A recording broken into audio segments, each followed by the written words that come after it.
আরেকটা হচ্ছে যে আপনারা জানেন যে 6টা যে কমিশন, 6 কমিশন অনেকগুলো রিকমেন্ডেশন দিয়েছে, অ্যারাউন্ড 2000। তার মধ্যে কিছু কিছু রিকমেন্ডেশন আছে যেটা আসলে খুব মানে ওইটার জন্য পলিটিক্যাল আসলে ডায়ালগের কোনো দরকার নাই। এটা পলিসি লেভেলে খুব একটা পার্টিকুলার মিনিস্ট্রি সেটা ক্যারি আউট করতে পারে।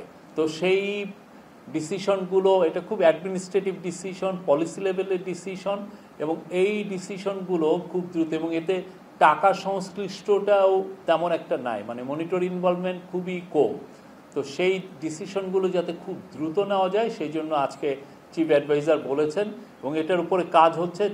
39 পেজের একটা ডকুমেন্ট তৈরি করা হয়েছে যে কোন কোন জিনিসগুলো করা হবে, এবং এই ডিসিশনগুলো প্রত্যেকটা মিনিস্ট্রিকে সার্কুলেট করা হবে এবং তারা তাদের মতো করে এই কাজগুলো ইমপ্লিমেন্ট করবেন।